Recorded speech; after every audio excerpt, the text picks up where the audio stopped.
Rojava'daki durum tablo ortada. Artık tartışma Amerika Birleşik Devletleri'ne kadar geldi ve devam ediyor. Ne kadar yer alıyor bunu bilmiyorum ama ne düşünüyor Amerika Birleşik Devletleri?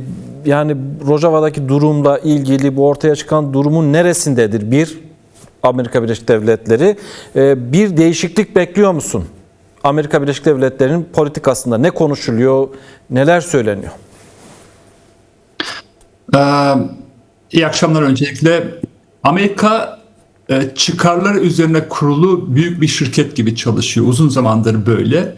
Amerika her zaman %90 oranında çıkarlarını esas alan, geri kalan %10'da değerler olan, yani değerleri önemseyen, müttefiklerini önemseyen politikası vardı kurulduğundan beri. Şimdi maalesef Amerika neredeyse %100 çıkarlarını önceleyen bir duruma geldi. Ve Amerikan sistemi çok zor karar alan bir sistem. Yani manevrası çok uzun süren bir sistem. Yani büyük bir transatlantik gibi düşünün. Dümeni kırdığı zaman transatlantin dönmesi bile zaman alır biliyorsunuz. Amerika karar almakta, yani manevra yapmakta uzun zaman alıyor ama bir manevra yaptı mı da geri döndürmesi de zaman alıyor. Ben biliyorsun Erdal uzun süredir yayınlarda Amerika'nın Suriye politikasının değişmekte olduğunu sinyalini veriyordum. Yani Ahmet Aşara'ya bir şans verelim diyen ve ekonomik çıkarlarını önceleyen, İsrail konusunda da Türkiye ile birlikte arka kapıda bir diplomasi yürütüldüğünü söylüyordum. Ve Amerikan politikası bu anlama değişiyordu zaten. Uzun süredir bunun sinyalleri vardı ve Amerika'da şöyle bir kararlılık daha var Trump'ta. Amerikan askerini Suriye'den çekmek istiyor. Çünkü nihai hedef İran, İran'daki rejimin değiştirilmesi ve İran'ın hedefi ne? Amerikan üsleri. Bu açıdan bölgedeki üslerini sadeleştirmek istiyor ve Amerika Suriye'den askerini çekmeye dahi karar vermiş durumda. Şimdi bunun değişmesi için yani bu siyasetin yani geride biliyorsunuz Trump'ın en büyük korkusu ne? İşte hep Biden neyle eleştiriyordu Afganistan'da? Siz çekildiniz arkada bir enkaz bıraktınız. Amerika bölgeden çekilmek istiyor ama arkada da bir enkaz bırakmak istemiyor. Yani geçmişte müttefiği olan Suriye demokratik güçlerini bir enkaz olarak bırakmak istemiyor. İşte bu dilema arasında yaşıyor. Yani biz işte Trump'ın 2018'deki pozisyonu neydi? Onlar bizimle savaştılar, bizim için öldüler dedi ve o açıdan onları yüzüstü bırakmayacağım diyen bir Trump'tan şimdi Kürtleri önemsemeyen bir Trump gerçekliğinde ulaşmış durumdayız. Şimdi bunun değişmesi için Amerikan sistemi iki şekilde etkilenebilir. Bir, bak Biden Afganistan'dan çekildi, geride bir enkaz bıraktı. Gel Suriye'den çekilirken ki Amerika mutlaka Suriye'den çekilecek. Bunun geri dönüşü olduğunu düşünmüyorum. Geride bir enkaz bırakma. Geride en azından istikrarlı bir Suriye istiyorsan, ekonomik çıkarlarını önceliyorsan bu istikrarın bölgedeki halkların yani Dürzilerin, Alevilerin, Kürtlerin yaşayabileceği bir Suriye'yi bırakman gerekir. Bu yönde ağırlık koyman gerekir diye bir çağrı yapılması lazım. Bu yönde çaba gösteriyoruz. Bu yönde çaba gösterilmeli bence.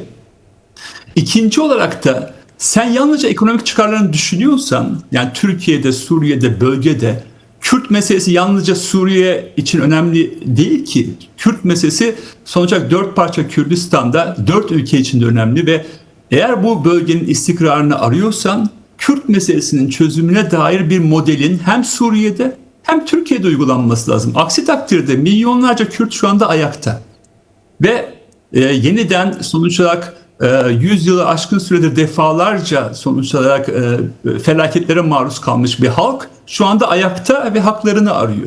Şimdi bu halk susmayacak, bu belli. İtirazlarını ortaya koyacak ve Türkiye'nin de Suriye'nin de istikrarının Kürt meselesinin demokratik çözümden geçtiği konusunda etkin bir diplomasi yürütülmesi gerekiyor. Bu konuda farkındalığı olan bazı senatörler var, Lindsey Graham. Hatırlayalım, Lindsey Graham operasyonun ilk günlerine tweet atıyordu değil mi? İşte efendim Rakka'ya saldırı olmamalı bilmem ne diyordu. Ama sonra ne oldu? Lindsey Graham sustu. Daha az ses çıkarır oldu. Neden? Çünkü bölgedeki güç dengesinin değiştiğini gördü. Çünkü Amerika güce bakar. Kimin kartları var? Kim güçlü bölgede? Bu dengelere bakıyor ve bölgede dengelerin değiştiğini gördüğü anda daha az ses çıkarır oldu. O açıdan yapılması gereken şu. Amerika'ya evet bu bölgeden çekilmek istiyorsun Suriye'de ama geride enkaz bırakırsan aynı Biden'ın Afganistan'da eleştirildiği gibi eleştirilirsin. Bu bir. İkincisi, Suriye ve Türkiye'de eğer bölgede istikrar arıyorsan, bunun için Kürt meselesinin demokratik çözümü olmazsa olmazdır. Bu yönde etkin bir diplomasi yürütülebilirse, ki yürütülüyor, daha etkin yürütmemiz gerekiyor. Emin olun Amerika bunları daha fazla önemser. Bu konuda Türkiye ve Suriye'deki rejime ağırlığını koyar.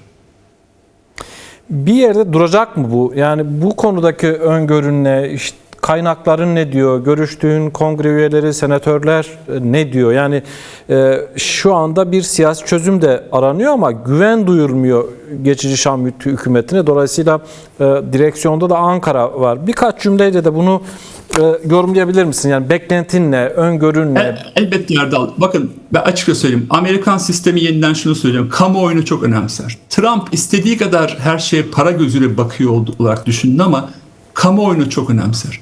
Şu anda dünyada bir kaos var. Bir gün Greenland deniyor, bir gün Venezuela meselesi, öbür gün İran meselesi. Yani Kürt meselesi burada saldırılar yarım gün haber oldu. Yani bir felaket olduğunda ancak haber oluyor. Bunun dışında bir haber yok. Yani gündeme taşıyabilmemiz gerekiyor tekrar Kürt meselesini. Mutlaka Amerika'da kamuoyu yaratılması gerekiyor. O noktada önemseyebilir. İkinci olarak da dediğim gibi bir başarısızlık hikayesi olarak sunulursa bunu önemser. Yani Trump egosuyla yaşayan bir insan. Trump'a bir konuda sen başarısızsın dediğinde en mutsuz insan Trump oluyor. Yani her hikayeyi kendi egosuna göre bir başarı hikayesine çevirmek istiyor. Trump ekibine şunu anlatmamız gerekiyor. Bakın Tom Barak çok önemli bir aktör. Şimdi diplomasi çabası bazen ben diyorum ama gelip buradaki Amerikan Dışişleri Bakan Yardımcısı falan görüşmenin bile bir önemi yok. Aynı Erdoğan ülkeyi kaç kişiyle yönetiyor Türkiye'yi? 4 kişiyle yönetiyor öyle değil mi? Yani Dışişleri Bakanlığı'ndaki bilmem ne bürokratın bir önemi var mı? Yok. Meclisin bir önemi var mı? Yok. Erdoğan Türkiye'yi 4 kişiyle yönetiyor. Trump da bölgeyi Tom Barak ve Stephen Witkoff'la yönetiyor. Bu kadar açık.